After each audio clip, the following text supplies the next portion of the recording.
Yeah, so it started as I had my own brands that solely sold on Amazon, and I was doing like an independent contractor working with brands to support growth as we were building up those brands. And then after about 3 or 4 months, I kind of took a step back and looked up, and I was managing 4 or 5 brands and had a small team, and that was doing more revenue than the products I was selling. And I was like, maybe that is the product or service I should be selling.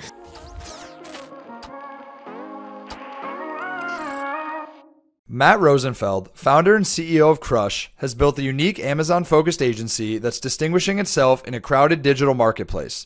With an eye for strategic growth and a commitment to transparency, Matt has led Crush to become a boutique agency dedicated to helping brands optimize their Amazon presence while prioritizing client relationships. In this episode, Matt delves into the nuances of running a service-oriented business, including the importance of choosing the right clients and fostering trust through transparent communication. He shares how Crush has evolved from a solo venture into a team of 22, as well as the lessons learned from managing a lean, high-performing agency. Welcome back to Season 3, Episode 9 of the Turning Pro Podcast. Today we have Matt Rosenfeld, who's the founder and CEO of Crush. Thanks for joining us today, Matt. Thanks for having me. Excited to be here. I think we should just jump right into the conversation we were having before we hit record. Yeah, let's do it. So we're talking about how you're now pushing customers out into Q1, which is like kind of a dream for any founder to be able to confidently say that's the best thing for the business. But maybe talk a little bit about what you're working on and why that's the case. Yeah, so we're in an interesting situation where we are, like, the background is our like fee structure with clients is fixed fee plus incentive on revenue performance. And so Q4 is such a big time for us with a lot of our largest clients that the potential risk, right, of onboarding new clients and bandwidth getting in a little bit of a crunch through that period that could potentially negatively impact performance, like, far outweighs the upside of bringing those clients on. And the interesting learning is we're talking to a client, very large, established brand, wants to onboard, is going through this process of negotiating where they want to negotiate fee or they want to negotiate term. And like it's the first time we have ever been in a position to go back to them and say, hey, typically I'd be totally open to negotiating those terms, but given where we are right now as a business and the demand we have at full fee and full term, like, we can't prioritize that. And it makes them want you more? So they responded saying, what if we met those terms? And now I'm like, well, we're in a position where we said yes to another person. Negotiation 101. Yeah, and I was bad at that. That's been a big learning for me is I'm bad at negotiating. Being willing to walk away is the easiest tactic in negotiation. I fully agree. Because you come from a place of leverage. Fully agree.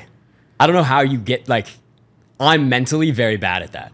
Like, getting myself in a mental position to say, okay, I'm willing to walk away from this when I get probably overly excited about it. I think it comes down to trust in yourself and your business, that, like, if you stick to your core principles and operate the way that you know you should be operating at the expense of nothing or nobody, it ends up paying off in the long term. I think my personal anecdote on that is when we started, we were just saying yes to everyone in the early days, you know, because when someone's willing to pay you money to do the thing you say you're going to do, it's really cool and exciting.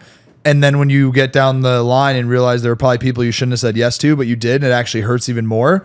Once you go through that a couple of times, you're willing to walk away from the people who you know aren't good for your business. Fully agree. I think what happens a lot of the time when you do take on those folks that came in discounted or came in heavily negotiated or wanted to start before you were actually ready, a lot of the time, just based on experience, that maybe you will have that win of, like, from a revenue lens, okay, we hit this target and now we're moving forward, we brought on this big new logo, but it always shoots your team in the leg. The minute that they get onboarded, it's stressing out them, it broke process, they wanted all these add-ons that you kind of gave way on. And I don't know if you've had that experience, but every single time that we've done that, it turns out like they were just a headache to work with. Every time. I've had that experience. It's a big priority for me to try and identify, I think it's even the conversation we had earlier, like the flags that give you a little bit of a cue as to when that's going to happen. 100%. And I think increasingly, in a sales process, most teams appreciate the honesty of when you are not a good fit for them. And every time that, like, a year ago, I've said, like, hey guys,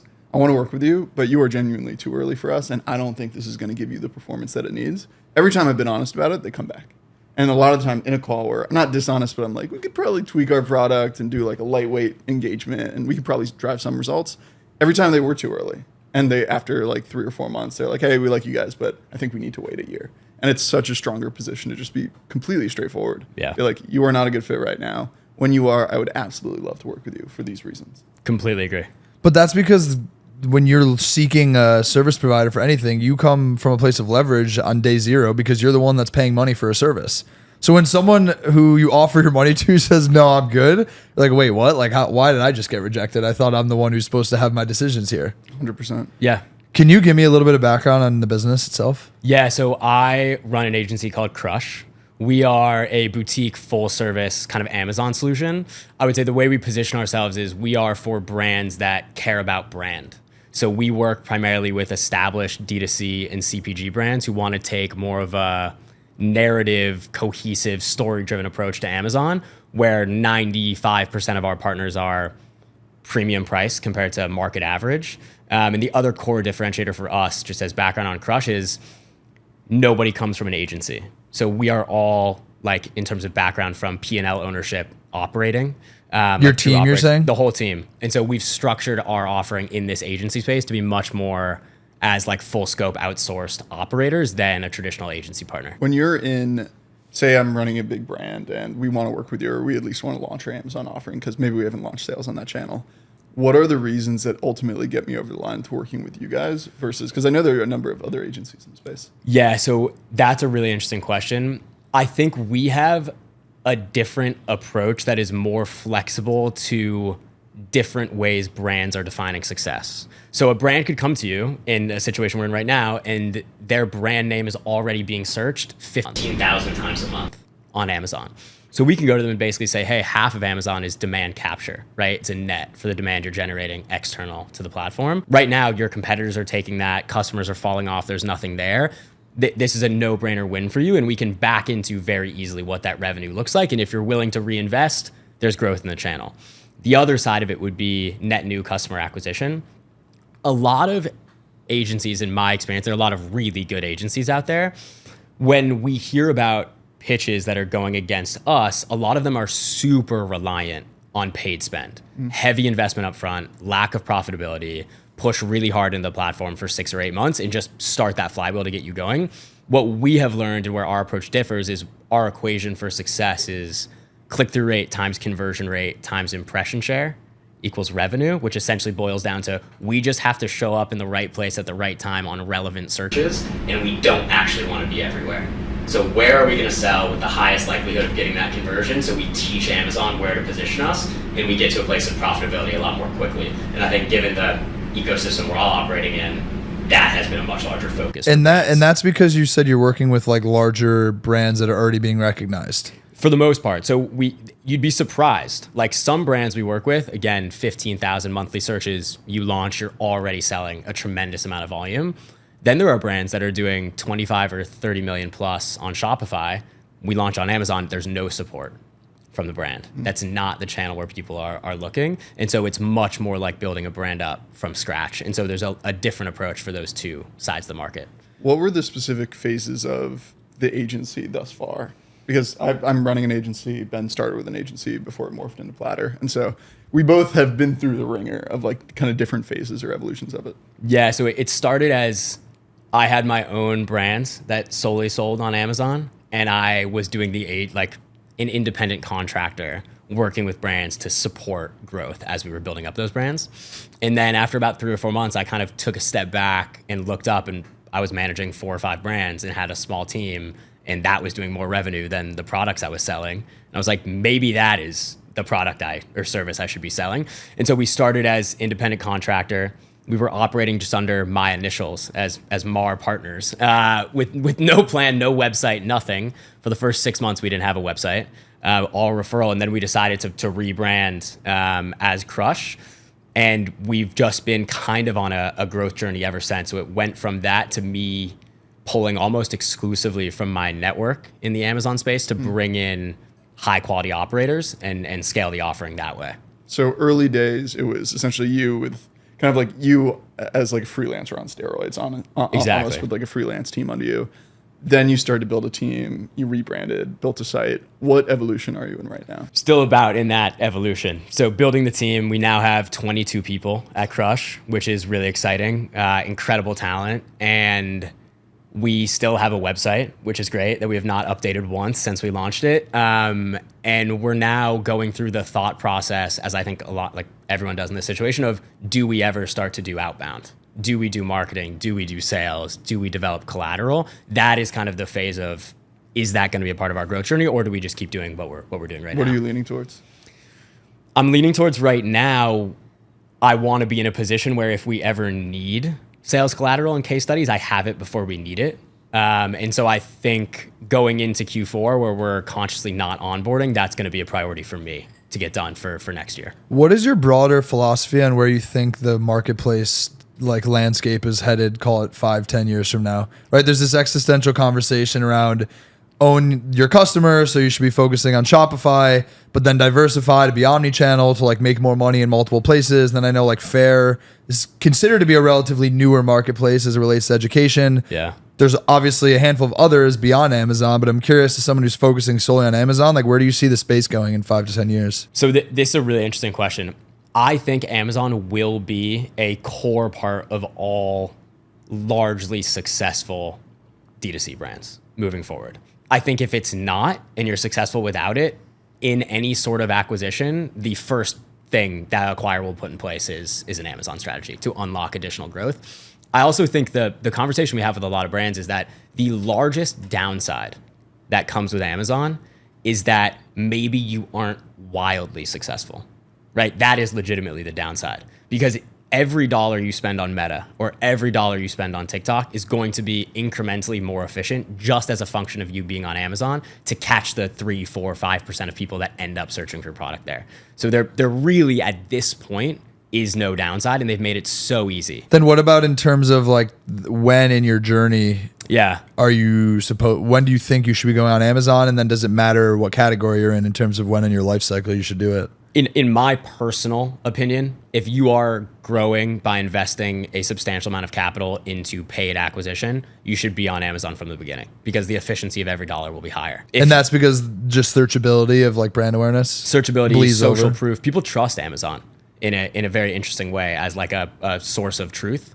And now the ability to integrate with Buy with Prime and make it just a more cohesive part of, I think, how customers are converting is going to be a larger part of the overall journey. So for fast growing brands right now, I don't know, maybe you've just hit like $20 million run rate and you're doing most of your sales through D2C, through like your own site. Are most folks not going to Amazon because they're just busy and slammed with the current business and they maybe don't have the right partner expertise to go in that direction? Yeah. So bandwidth, yeah, or category and alignment with kind of like the ethos of the brand. So like a good example there is Athletic Greens, right? Like they are not on Amazon. Huge, solely subscription focused. It is probably not worth it for them to be on Amazon, because Amazon is much more of a discovery channel. And for them, if people are going to subscribe anyway, they only want that to take place through their website. An interesting strategy that I pitch to a lot of brands that we talk to is, I don't know why, for example, Athletic Greens doesn't put like a 5 sachet trial pack on Amazon, because there's so much search volume to just lower the barrier to entry. So people try it on Amazon and then subscribe on your website, and you can capture and track that data. I feel like if you believe in your product and the quality of it, that there's no reason not to do what you're talking about. Because if the main goal is subscription, I totally understand why you're incentivized to drive them to your Shopify store to get them on the subscription where you own that customer. But from the perspective of like, I want more mouths to just taste my product, and if they like it, they're going to care enough to go look for like a longer term relationship with the brand. It seems kind of like a no-brainer. Completely agree. Like I could not agree more. I'm curious, from an agency structuring lens, again, we've been both very much been through this, where I think even externally, whether you're doing content or not, you guys are more under the radar. You can kind of keep up a pretty appearance on the outside, but especially agencies, there's like fire drills going on every day, every week, hopefully not as often as you get bigger, but especially once you start doing volume of just like working with a lot of clients, it's just a lot of big numbers. Like something's going to go wrong eventually, or something's going to fall apart, and like you need to jump in and fix it. And so as you guys have scaled, what is the realities of running an agency kind of behind the scenes? Yeah, so this is a really interesting question, and I think I'm very curious your opinion on this from both your like kind of the industries you operate in. We legitimately could not find a software provider that gave us the granularity in terms of data we wanted to view on a daily basis to run our business the way we wanted to. And so we ended up building our own. So the reality of the day-to-day is we've built our own dashboard internally that pulls in every metric we care about, refreshing almost every 2 hours. So we meet every morning for an hour and legitimately talk about the performance of every single brand. Trailing 14 days, last day, what fluctuated up and down, what is the cause? And then there are notes attached to every week according to how that works. So for us, it's really been documenting and building like one foundation that allows us to consistently level up that offering. Did that always exist, or was that only like over time when you couldn't find that right source? So that probably came into existence 6 months ago when it became a reality, because we'd go into those meetings in the morning and we'd be talking high level, but we just couldn't efficiently look at the data in real time to back up what we were saying. I mean, I think the main reason for that is every business is slightly different. Yeah. So there might be service providers out there that can pitch you on like, oh, here's the data, here's the software tool to build your dashboard, but it's always going to be slightly different than what you want and how you want it. I think for us, it's been interesting because a lot of the data points that we're looking at, there's a lot of other factors that impact them, right? So my best example is conversion rate on like your Shopify store. There's a lot of things we could be doing in terms of best practices and principles in terms of how we're architecting a storefront, but we have zero control over the quality of the product, the seasonality of the product, the pricing strategy, the discounting strategy, the ad spend. All of those things have a material impact on it. And so it's really hard for us to be able to like isolate it and track it in a way where we know nothing else across the entire business has been changed, and thus we're the reason that something improved or didn't improve. So I think for that reason, I've realized that not only are there not any tools that we can use, but it's more, for us specifically, it's more about the relationship with the brand that we have in terms of how those things are being impacted, that it's not really something that's worth spinning our wheels on right now. Yeah, I mean, I think that ties into something I say like probably once a week on our weekly calls, where I used to be, and maybe this is a function of I'm originally from the Bay Area, and so I was always looking around at tech startups and platforms and SaaS and apps, and I used to think that to start a successful business, you had to completely reinvent the wheel and have like a novel idea that no one was doing and go to market and really take advantage of that. And now I've come to the realization that there are hundreds, if not thousands, of Amazon agencies offering a similar service to what we do. But to your point, like I think nurturing the relationship with the client, understanding what they want to see and offering the best service that aligns with the data they're looking at internally is enough of a differentiator to allow you to win.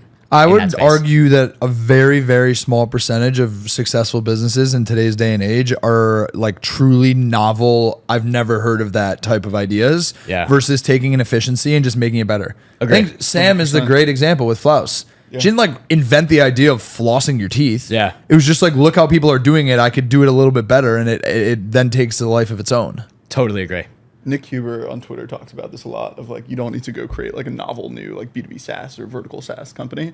You could start with agencies, then layer in software as you guys did.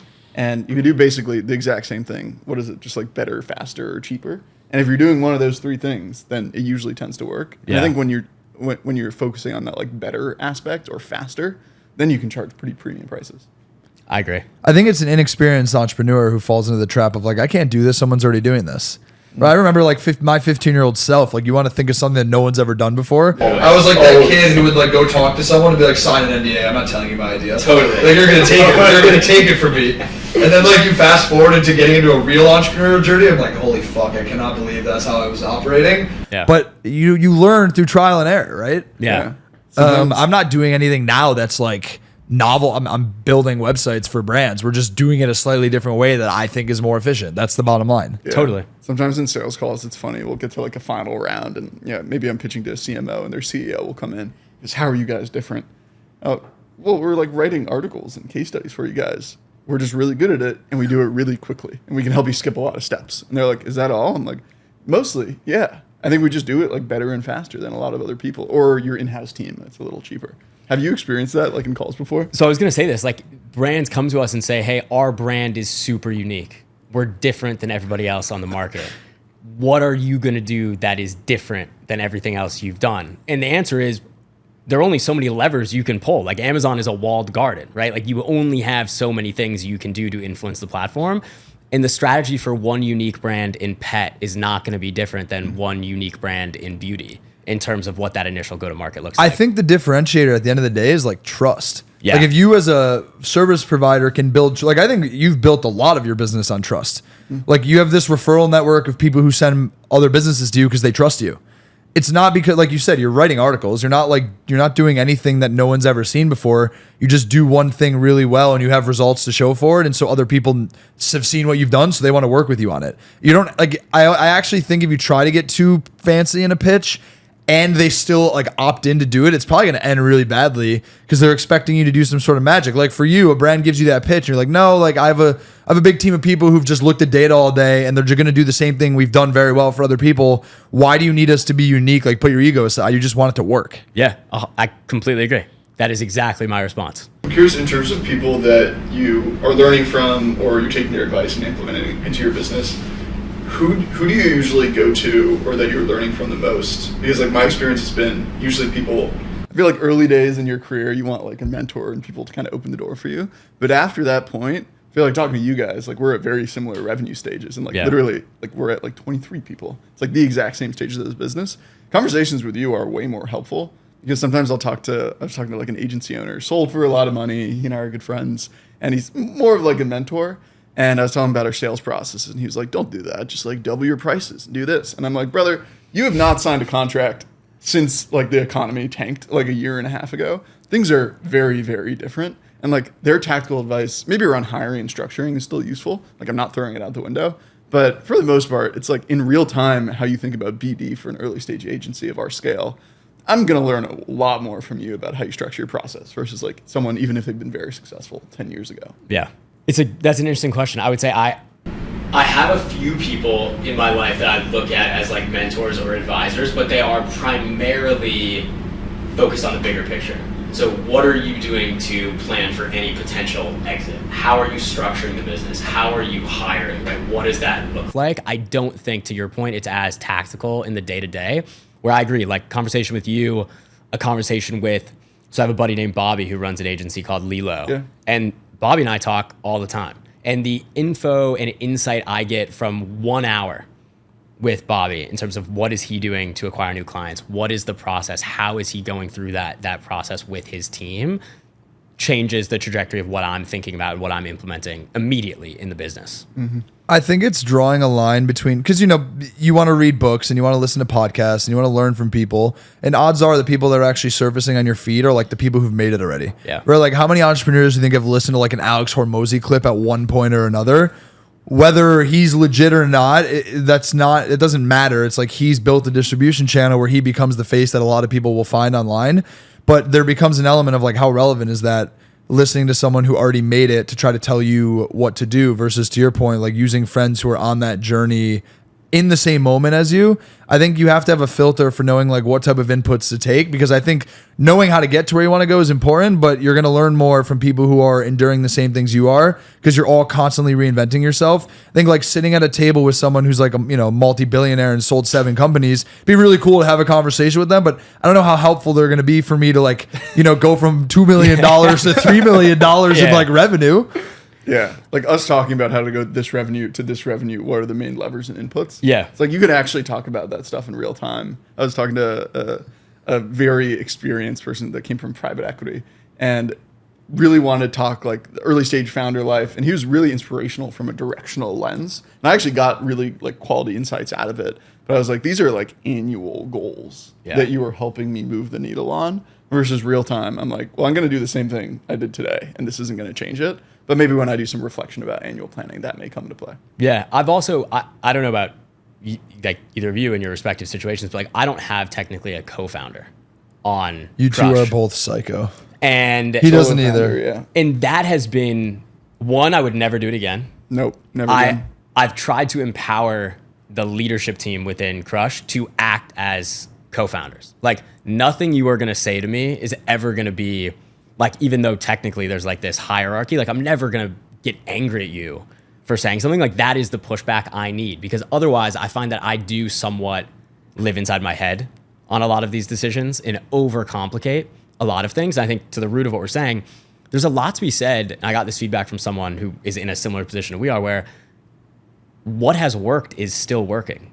There are a lot of these big ideas that you could go and implement and change, and maybe they do have a huge impact on your growth. But I try to simplify a lot of the things. I say, what has worked for us this month? What worked for us last month? What can I do to just iterate slightly 10, 15% on what I think actually moved the needle there, and not add in all these other things that are going to take bandwidth or add stress to the team, and just not really. And that's, I think, a lot of the reason why we haven't pushed on a lot of the marketing levers we could, because I just think it is going to complicate the structure we have. This is interesting though, because we're all in very similar points right now. I think ballpark revenue, my team is 24, so we're all within like 2 people. So I think we can actually use this as a real-time therapy session. Venting session. I'm curious what keeps you up at night right now. I had never thought that I would get so concerned, and there's no rationale behind it, but about making sure everyone at Crush is super happy, they're compensated well, and the payroll is going to go through every month, which is in reality not a concern at all, and we've got so much buffer for it, but that truly does keep me up. So what are the steps you're taking to combat that like concern that you have? So I have tried to incentivize everybody that I think is like a crucial pillar to our success long term with ownership in the business. So I have gone out proactively and been like, you are truly moving the needle for us. Let's talk about what it looks like to get you involved. Is that equity? Equity. Why equity versus profit share, rev share? I found that equity is more meaningful, I think, in terms of the way you can convey it. And I think it also better aligns us towards whatever future goal we're looking to achieve. But candidly, could have maybe done profit share. Didn't put a ton of thought into one way or the other. You know what I learned is there's a difference in terms of what people value depending on their cultural background. Our offshore employees, they care more about cash than equity. Totally. And I don't know if it's just a cultural thing. It's like we've had some where like I've said it to them and they're like, okay, thanks. But you can tell they're like, I don't really care about this. Like they'd rather take like a bump in salary. It's not to say there's a right or wrong answer. It was really interesting for me to realize that not everyone. So I think in terms of how I think about how do you make sure people are happy, they're feeling like they're rewarded for their work, I've realized that I have to approach it on an individual basis, which I think is really unique versus just assuming a blanket strategy for everyone, because every person's different. You don't know their own personal life, what's more important to them. Maybe they prefer more money today versus like this future hypothetical outcome, even if it could be more money, which has been a really important learning for me, I think, for 2 reasons. Number one, like selfishly, why would I want to give up more equity in my business to someone where I'm going to hypothetically make less money at the end, and they also don't even care about it? Right. So that's been a really interesting learning for me in terms of how do I think about making sure everyone is really happy, understand what's important to them is like step one. I agree. I think to your point, I'm not worried. I don't have like the payroll concern because I don't know about you guys. I check our bank account every single morning. Oh, I know you do. And I would every say afternoon. multiple times a day. Well, it's Adrian's like, yo, Ben, what's this $19 charge for this software? This software we're using to like edit our podcast, and I'm like, dude, don't you have a business to run? What the hell is going on? My assistant goes through the credit card bills, not me. No, but I do check my bank account every morning. No, it's not a bad thing. I have a co-founder who's like that, which has allowed me to not have to focus on it. But I get a message at least once every 2 days from Mike. He's like, dude, what is this? And I was like, but you don't. Do you not check your bank account this week? No, I do, but I'm not going through every single line item. Oh no, I don't do that either. I'm bad about that too. If you're saying like open the bank account to like see how much cash is in there, that's what I do. Yeah, that takes me 4 seconds. Yeah. No, but he's fine tooth comb every single line item. I did hear from an agency founder who exited. He went through his P&L with a fine tooth comb every single month to decrease costs. Like my co-founder does that. Yeah, that I think is you something need someone on the team doing it. So talk about it being a solo founder versus having co-founders. I have 2 co-founders. I can very confidently tell you, look, I'm 28 years old. It's my first company. Fast forward 3, 5, 8 years from now, if we have a successful outcome and I made less money because I had less equity, because I had co-founders, we'll be more than okay with it, because I've realized that not only has it improved my quality of life, I've also not had to lose sleep over the things I know I'm not good at and the things I don't enjoy, but there are people in place who I trust to do those things. So I do believe that there is an element of ego when it comes to this conversation of founder versus co-founder. Not in your instance where like you maybe just literally started the company by yourself and you fast forward, it's like I don't have a co-founder because I don't have a co-founder. I actually have a friend who who I'm going to not name, I will tell you offline. He's in the process right now of actually making multiple of his employees co-founder title. For two reasons. Number one, it'll be easier for them to close more deals because they will be treated as a higher up person. And in his mind, he's like, financially, this is actually a brilliant decision. But from an equity perspective, he's giving them like a little bit more equity, but we're talking like orders of magnitude less than him. But for him, he's like, dude, I have no ego in this. At the end of the day, like, I know I'm the founder, I know I'm the CEO.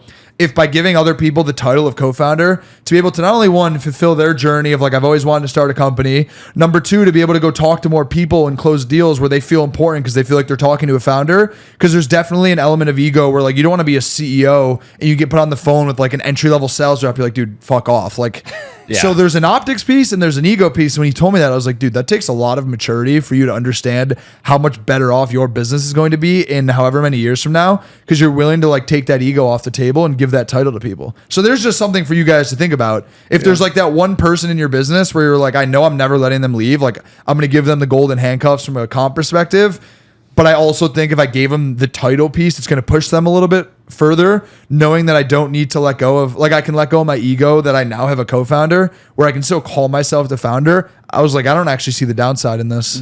I think the levers you have, it's like title, equity, base comp, and then like however you're structuring like profit share, rev share, or bonuses. It could be monthly, it could be yearly.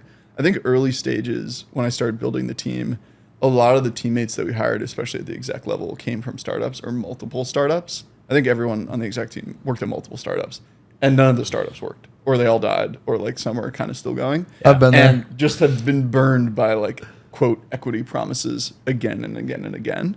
But again, like if they haven't had that experience, like I do think about this sometimes. I don't know if we're ever going to exit or get acquired, or if we will. At that exit event, I do want them compensated, but like I own 100% of the business. And so I always go back and forth of like, well, I don't need to do that because we're doing like serious revenue shares. Yeah. But at the same time, if that event does happen, I'd be like, well, I want you guys to be part of this too. And so I do kind of like the equity component, but at the same time, if I joined a company, if I joined you guys as your, I don't know, head of BD or BDR, whatever it is, and if I joined you guys, on one level, I would want to know what I'd be making every single month because I've been in startups for a while and I understand how like equity most of the time is worthless. I would love to just know, hey, every quarter I'm making X amount per deal or per revenue share based on like top line. Yeah, I mean, I think, again, it just comes down to understanding your people and understanding what is the best lever that you can pull to put people in a position to succeed and be excited about it. Yeah, and where they are in their lives, which is a big point of conversation for me, where most of my leadership team is at the point where they are looking to start a family, buy a home, get something in the next couple of years that is like a step in adulthood. And I think for them in the conversations I've had is like they want to work towards a goal where they get some sort of larger compensation associated with whatever ends up happening. For folks younger in their career, maybe not straight out of college because you don't have skill sets right away, but maybe a few years after that, would you recommend, or let's frame it like this, what are the pros and cons of running an agency? Because I have many thoughts on this matter. Interesting. Well, first of all, it's funny because I never thought I'd run an agency. Me neither. That's what every agency owner says. I never thought I'd be in this situation. I would say go narrow. Like the pros and cons of running an agency are you can build a really healthy business. And I think more importantly, work with incredible people and build a incredible network as a function of that. I think those are early in your career, probably the two most valuable things that will help you in later stages. I think in order to do it successfully, and a lot of the operators within the agency space I've talked to, they went really narrow to start. And you always have the opportunity to expand, but trying to do too much too early on is not going to pan out for you, I think, especially at that early stage. What are the cons? Deep breath. So the cons are, again, I didn't have any idea about this. So all of us, we have between 22 and 24, 26 people. But when you think about total stakeholders involved with day-to-day operations, say you're working with hypothetically 100 partners and each of those partners have 3 people. All of a sudden you're working with 330, right, potential partners plus all of these internal people. That's been hard for me. Just like logistics and communication. Logistics, management. And I also think there is no way, and we've never tried to, but everyone knows there really is the other hard thing is there's no way to enforce really your contracts unless you're really going to try to go after somebody. So, which we would never do. So when a client comes to you and it's not working and you're trying to project out what your revenue is going to look like you are in a position where you kind of just say, hey, I understand. Like, it happens. We're here to support you and we're going to let you out, or I understand you can't pay, or one of those things. But that early on was definitely a challenge. I think for me, the number one con is that you are always you're always on someone else's time, whether you like it or not, in the sense that, like, even when you're right, you might be wrong because they don't want to accept it because you're a service provider. People are unhappy with you. It's your job to, like, fix that relationship. And you're constantly just always having to be on, putting out fires, figuring out how to solve problems. And to your point, as you scale, if you get one message every other day from every single client, like, that's a lot of shit to deal with. Yeah. When not 100% of them are always going to be, like, the happiest, most positive messages. Like, hey, why did this break? Why isn't this working? What's going on here? And it can get exhausting when you're constantly just a service provider. I think that, to me, is probably the biggest challenge I saw from the agency perspective. And I'm also saying that as the one in our business that's not actually responsible for that function. Yeah. So I think I have empathy for the people on my team who do have to deal with that every single day. But you do understand their perspective, which I was on the brand side before. And it's Yeah. tough. Oh, I'm not discounting the perspective at all. I agree, but, like, it's tough because I empathize with that, where they're like, hey, I'm paying you this much money. I haven't asked you. I don't care how busy you are right now. I haven't asked you for anything this month. I asked you for this in an hour. I expect it in an hour. There's no understanding that there's all these different things going on. It's everyone's in their own little universe, and that I agree with. That is very challenging. I have a friend who has an automation on his Slack channel. It's a bot that basically just calculates their average. Every one of their clients has a Slack channel, which I think is a whole nother conversation. But he has a bot that averages out their response time. Is this Cyrus? Yeah. Wow. He's like, it needs to be under. I think it's at like 7 minutes right now. Like, they need at the minimum to acknowledge any message you get from someone. Like, hey, I'm confirming I saw this. Like, we'll come back to you on it. But every day they just get an update from the bot, like, you missed this one, you missed that one. And he, like, his philosophy is that customer service is the thing that wins at the end of the day.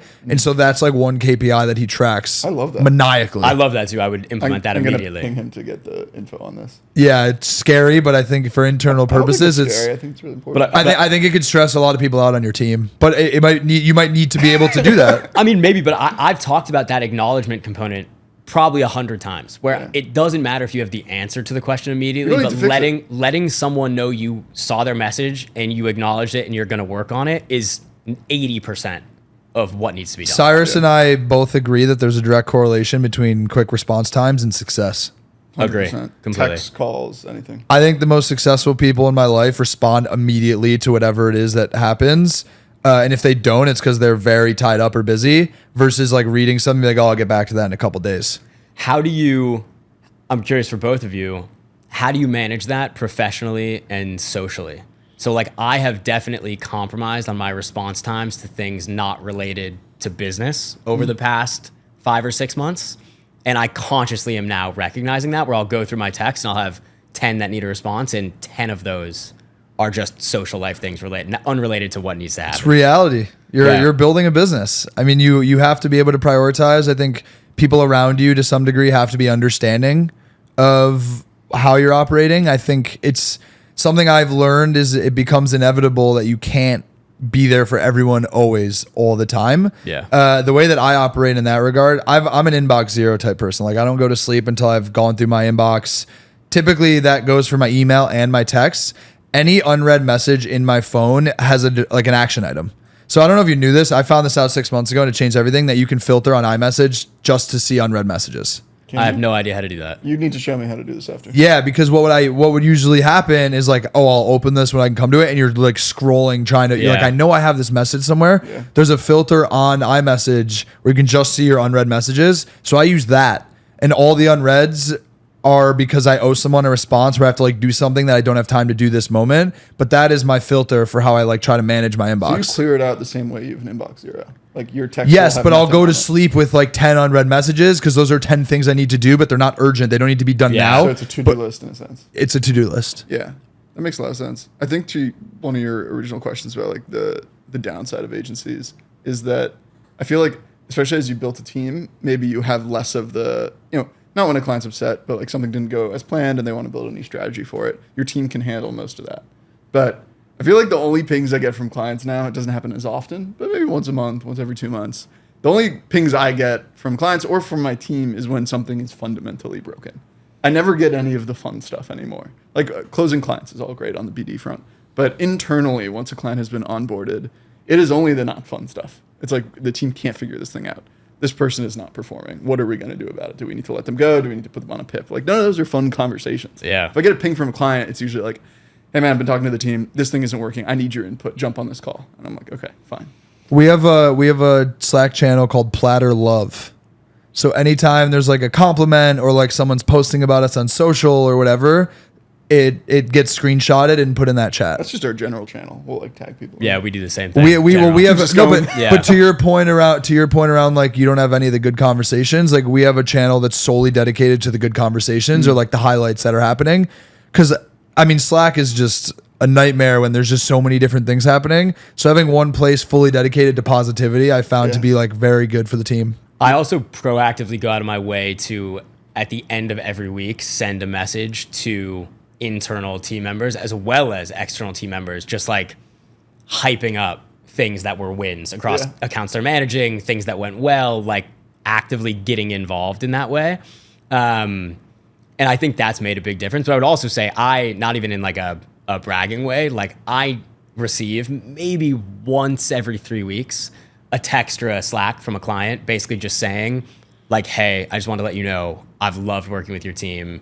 The team on the account's great. That makes my day for weeks. Like I will screenshot those. My compliment of the year. I couldn't and look at them. I couldn't agree more, especially in instances where I did nothing but bring the lead through the door. Exactly. And then I'll get a message like, dude, the new site went live. It's fucking awesome. Thank you so much. I was like, I appreciate that. I did nothing.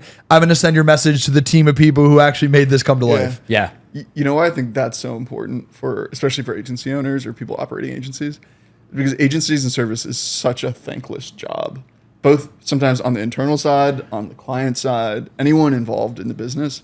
The large majority of the time, it's just a really thankless job. And so like when that stuff does happen, it's like, this was great. This was like a win. And that can keep you going for a long time. A very long time. Yeah. Way better than closing a new deal or making a new hire. Just one thing that went really well. And like someone actually gave thanks for something. Yeah. I think anyone listening to this, if you were working with a vendor or an agency, it means a lot. It really does mean a lot. A ton. You studied in China, right? Yes. I want to speak a little bit about your curiosity with like just the internationalization of business and like the unique advantage you have from doing that. So I saw that and I was like, fuck, I really don't know any of this. So it was a really interesting experience. So I studied in China, in Shanghai for a summer, for 6 months studying like international business. In college? Or? In college.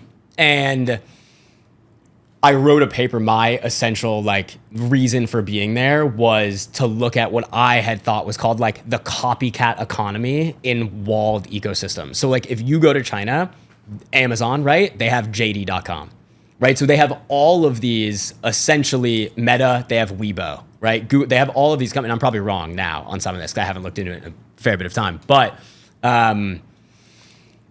the innovation back then, I think full circle to what we talked about, I used to think you had to start something like that. Hugely innovative, huge tech platform. And how were these companies in China getting so successful? Basically taking ideas that were working in other globalized economies, but bringing them specifically to China, changing the form and function so that it was more applicable to that market, and then scaling within that ecosystem. That was the majority of what I looked into. And then inadvertently, I had no interest of being in product. When I got into product, it was a lot easier to build on that time I'd spent in China to develop relationships with manufacturers. How does business get done differently? I mean, it's very similar to agency. It's relationships. Like the relationship is so important. Even just with the manufacturer. Even with the manufacturer. Like if you go to anyone in the product business, if you go to China and you meet your manufacturer in person and you bring them a gift and you go out to dinner and you have 2 or 3 really good days with them, you will get a discount. They will cut your price. Like clockwork. Like clock. Maybe not every year, or if you go every month, that would be amazing. But like if you do that regularly, you will get an improved position on your economics with them as a partner, no question. And the interesting thing with China is I studied abroad twice. The second time I went to Copenhagen and studied entrepreneurship. And it is like, it could not be more the polar opposite of like the ethos of what does entrepreneurship, manufacturing, innovation look like in China versus what does it look like in Denmark and what are people optimizing towards? And I think there really is a healthy balance you can find while trying to find something you can offer that has to make money. So it has to be productive for everyone involved, but it also can have a positive outcome, right? In whatever way on society, on end consumer, in some way on society that I think Denmark obviously does very well. I think I've always been so fascinated. There are businesses that exist or like venture studios where the only model is look at what works in other markets and bring it here before anyone else. Global Founders Capital. I think that thesis is so brilliant, but you don't really understand why it's so hard to do until you actually get into it. Yeah. Because it's relationships and it's culture. So like if I want to go start my business in a different country, I would have to first spend 6 months meeting all the right people. Right, because we live in this little bubble in New York where I feel like we know everyone in the ecosystem that we operate in, which is great for like launching our business here, but it doesn't give me any leg to stand on if I get on a one-way ticket across the world to try to replicate what I'm doing here. 100%. So the defensibility on that model is brilliant. Brilliant. And it sets you up really well for acquisition. Yes. Like if you are doing that in European countries and you're able to grow market share and there's a larger competitor, a larger established player in the US, like that's a great business model. I watched this play out when I was at GoPuff. All the rideshare delivery, instant delivery companies were just popping up in every country across the world. And then a lot of them tried to come to the US and it didn't work. Yeah. So I'm moving to London in a month. And we've already had a few, I think we've had like 3 or 4 London-based clients. And in some of the like we don't have investors, but like friends updates that I send every month, I mentioned that I'm going. And for the first time, I was like, hey guys, everyone on this list, I'm moving. If you know any great like early stage investors in London, they're great referral partners for us. We can help their portfolio grow. Let me know. And I think I got like 20 introductions to like a lot of like mapped most of the ecosystem already of like, hey, these are the major players. Here's who you should know when you go. I'll make intros. And I think this is like to distill down the exciting part, not about agencies, but about business is how many new verticals and markets and industries there are to go after. Like even within e-commerce where you guys are right now, there's such a long tail globally and across different sub verticals. Like you could just go heads down on food and bev or just beverage and better for you beverage, but long tail, not just the New York market, across every single country. Like that is the fun part about business. It's why it feels like a game. And even just like the initial mapping of a new territory, I felt like I was like playing Risk or Catan or something. I was like, oh wait, this is like a new board game, like different players, different styles of doing business. Like in London is a bit more old school, not like China, but every client we've worked with there, I've at some point been in London and we've gone out for drinks and gone out for dinner and had a few too many drinks together and like gotten to know each other. And then the next day you get the email, okay, let's work together. Yeah. And I don't know if that's for every single deal, but we're in the US, you can have one Zoom and just start working together because there's more trust baked in through LinkedIn or Twitter or through shared networks. But I don't know, I feel like that's like the fun ignites again when you're thinking about new territories. I'm going to Australia in Q1. And you're moving there. No, I'm gonna spend at least a couple weeks there. Yeah. Because the Shopify e-com market there is huge. Interesting. I didn't know that. So we I don't even remember how it came about. We randomly got one client there who just started introducing us to a bunch of other brands. And so we slowly just like built up a little bit of a presence there. And then we met Jay, this guy who has a company called E-commerce Equation. He has 2,000 brands in his company, all Australia based. Wow. And coincidentally, that one brand that I alluded to at the beginning, he happens to be a shareholder of because they acquired his old brand. So like all these pieces came together, and I was thinking to myself, because my girlfriend wants to travel at the beginning of the year and like work remote. And I was like, okay, great. But naturally being an entrepreneur, I'm like, how can I like combine business and pleasure? And Australia is a place I've always wanted to go to. And I'm like, I have this guy who like sits at the top of the ladder with all these brands. I need to go out there and spend a couple weeks there. And my biggest thing to my girlfriend when we talked about where we're going to travel to is time zone, because I'm like, I can't be opposite time zones. And then I'm like, except if it's Australia, because there's actually a use case for me to be there. So I have full intention of going for like 2 to 4 weeks in Q1, and we'll see if I can do any damage there. I love that. It's That's like really planting cool. a flag in a new territory. Yeah, I mean, we have a little bit of a foot in with a couple of brands. But like, I can go there and meet every single one of our brands face to face, telling them, hey, I'm here for a month just trying to meet people. I could probably walk away with a fair bit of familiar face like conversation with a lot of other people in the ecosystem. 100%. How have you guys thought about that in terms of potential, maybe not new geos, but new markets, new sub-verticals, different stages of businesses? Yeah, so we think a lot. It's funny because we own domains for like crush.insertmarketplace.com. Like in the beginning, we thought a lot about, does this mean Walmart? Does this mean Target? Does this mean Macy's? Is this retail media as a whole? My plan for this year was Q2 to expand to retail media as a whole. Yeah, just a little expansion. Just a little bit. And then demand for Amazon just outpaced expectations. And I thought every month, I think it's going to be the last month where there is that level of demand for Amazon.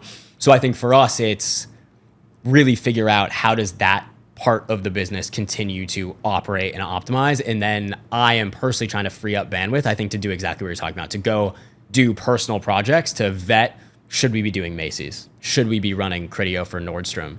How do we move upstream? But I think for us, there's also the enterprise level clients. There's a core distinction, though, between launching a new marketplace and then just maintaining our same operation and just a new geo. Yeah.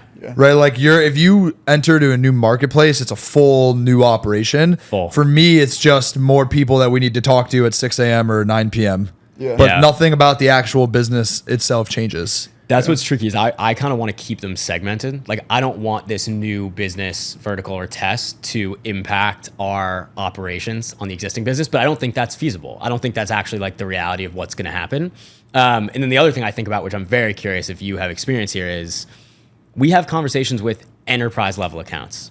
And a lot of those conversations are really good, but the answer typically comes back to, hey, we love everything you're saying. We think you'd be a great partner for us, but leadership, we just can't go with somebody at your size. We have to go with one of the enterprise level players in your space. And so I'm very curious personally how to overcome that and break into that part of the market. I think it's just continued focus on, as you mentioned, like as narrow as you can go. Like this is similar to like the geo expansion of how big a business can be. Like sometimes I'll be hanging out with other friends and they're like, you should be doing SEO and social and email lifecycle. And I'm like, we could go do those things, very different disciplines. Like there are amazing SEO shops that only do B2B SEO that I respect a lot. We could go do those things, but we mainly just work with like seed, Series A, and Series B. And we really are just kind of in like B2B SaaS, commerce infrastructure, fintech, like a couple other adjacent verticals. That's like a tiny part of the market. Like we can be doing what we're doing. We're not talking to Meta or HubSpot or any major companies. And that is our market, like up and downstream. And again, tweaking the model and building the team. But I feel like within your narrow focus, you can build such a massive business without expanding vertically or adjacently. I'll give you my answer to your question of how to get into the enterprise. Yeah. It's social proof. It's logos. I really don't think it's anything more than that. It's not like changing your operation. You just have more zeros attached to like whatever it is that you're dealing with. Yeah. I've noticed that the larger the brand is that you're talking to, the more risk averse they are, and thus they need more conviction and more proof that you've done it before, because they don't want to be the first mover with this small agency and fuck up. Yeah. For us, over the last 2 months, we've signed more larger logos in the last 2 months in like a very condensed period of time than ever before by like orders of magnitude. And it's because other people saw who else we started to work with, and the downstream effect of that has been crazy. I really think that's the main differentiator. Yeah. It's annoying because you have to find the first person who does say yes. It's like the chicken and the egg. Yeah. But I think getting 1 or 2 of those big accounts allows you to get onto a phone call with an enterprise, be like, totally understand your concerns, but like, look what we did for, insert name here. Yeah. I agree. And I think it pains me because I have so many unique stories and case studies and wins I want to highlight that I have maybe not the bandwidth to do, but also consciously decided not to do, because it's very hard for me to separate, I think, who I am personally from who I am professionally. So like I don't do social media. So it's very hard for me to then go and be like, hey, I'm going to be loud on LinkedIn and post all these things, because it just isn't who I am. Like I'm not going to engage with the comments, or maybe I will, but I feel like I'm forcing myself to do that. Even going out and generating social proof and doing all these things, I'm happy to talk about it. But like it's a strange thing for me that I have a really good B2B content agency if you're looking for one. Okay. It's called Verbatim. We should hit them up. Be good. I don't think you need to post on socials, man. I think you guys should just build case studies internally and put them on your site. That's what we're gonna do. Yeah, I was also thinking about just no-brainer. building 12 case studies and posting one a month for all of next year. That's all you Or got. you should make it a password protected site. When you get on a prospect call, you give them the password. And But like maybe- here, we have them. We just don't show people because we're that good and we don't need to. But you seem like you want to see one. Yeah, but I do think it does come back to the biggest way we've won is just giving out free value. Yep. Which I think is something a lot of people don't do. The other day we had someone on our team spent like hundreds of hours putting together this analysis sheet for the number one question we get asked on Amazon, which is how do we tell if this is incremental versus what our brand would have done anyway? We have a full sheet now that just does this for you. And you can drop in keywords, it will segment the difference, and it will literally show you visually and like in the data, however you want, what is happening and what's incremental. And in my head, I'm like, wow, that is so big for us. It's gonna leak no matter what. If I share it with clients, it's gonna get around. So do I do a LinkedIn post being like, hey, we built this. This is how we're using it. Run with it. So my advice to you as someone who just screams on LinkedIn every day would be to post like a preview of it and just say like, if you're interested in us doing an analysis for you for free, just drop your email here. Interesting. And use it just to get leads. Yeah. Be like, hey, if you get on a call, you we'll can give it to you. the same way that you look on Amazon search to test the strength of a product. Yeah. You can test the strength of your own product. What happens if you have 300 people hit you up? You're like, fuck, this is like a product in and of itself. It's interesting. Because worst case scenario is you generate all these leads, you don't do anything with it. Yeah. It's an internal metric for you to know how valuable is the tool. You might find out there's a ton of brands feeling the pain point where they're asking that question and no one's answering it for them. And now they're like, wait, you're telling me that like I can just get this question answered for me? Something we do that has worked really well is we do a 30-page audit of a website pro bono that we come to a prospect call with. Interesting. So we'll show up and say, hey, here's a full breakdown of your conversion funnel. At a minimum, you can take all this information away and do whatever you want with it. And at a maximum, maybe we work together because you realize we know what we're talking about. But we go into it knowing that it's just a free thing that we're willing to part ways with. Yeah. We do the same thing in our audits. We give a ton of data away. Even before they've signed. Even before they've signed. Take it, use the data with your current agency, take everything. And we share a lot of sheets that we built that I think are good. But I agree with you. That is, I'm probably going to do that like in the next week or two. I think for a lot of founder-led sales, sometimes as demand gets like higher and higher and faster, you kind of forget the basics that led you to close deals. And the basics that lead to close deals is hang out in person, like as often as possible. I feel like the art of just like hanging out has been lost, especially in the sales pipeline. And then two, just do as much free work as possible. Yeah. Anytime that maybe like, you know, we have, I don't know about you guys, but we have like a couple slow months. Like June is usually a little slower just because people are traveling and aren't ramping back up. And then December is a little slower. And then they want to ramp in January. And in those months, anytime it slows down, this happens every year. I'm like, what am I doing? Do I need to do different things in the process? And then it always comes back to like, I've kind of just forgotten to do some of this stuff because things are moving and people are closing and I don't have time to think about it. And then it gets drilled back into me. Like, do free work as much as possible. Yeah. Go hang out in person, get to know them, be honest with them if they're going to be a good fit. And then it starts to work again. And then I ultimately forget it or get busy. And then it comes back around. Yeah. So looking back at your journey, what would you say is the biggest turning pro moment that you've experienced thus far? It's a very interesting question. The biggest turning pro moment, I would say, I think really is, for me, relationship management. So I love that answer. that I think is It's It's actually probably one of the best answers we've gotten on this podcast. Yeah. I love that. I'm happy to hear that. I think for a while I was operating maybe not at a level much less than this when the brands we operated were our own. But I think what I've gotten, or basically the mindset shift was, you can operate as well as you want if you're not good at communicating it to clients, maintaining that relationship, setting up an environment where we can have a super candid conversation. You can say anything you want to me. I'm not going to be offended, right? We'll give you the truth of what we're seeing. We're not going to sugarcoat it. We're not in this for endless revenue. Figuring out how to build that environment for clients and internally at Crush to feel comfortable has completely changed the dynamic of how we operate. What would you say are the biggest like minor tweaks you've made in terms of the relationship management that have made it easier for you to do it? Like fully transparent communication. So Okay. like there is legitimately, except for one thing, nothing we look at to run a business that we're partnered with that they don't have full access to. We don't hide any data. They see everything. We have change logs built out. So like we are so transparent to the degree that I know no clients actually look at it. There's no way. They're not doing it. But it allows us to basically say like, hey, there is nothing behind the curtain here. And I also think I've come to the realization that in a previous life, we have a team overseas, right? We have a full team built out, an office. They are full-time employees of Crush. We don't contract to anything. I used to not give them airtime with the clients just because of communication, culture, anything like that.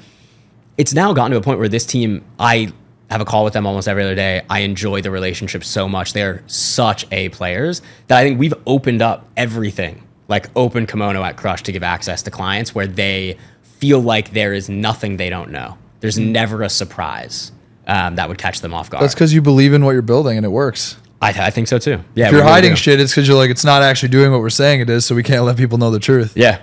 So real. That was fucking great. That's the best answer I think we've gotten on that question.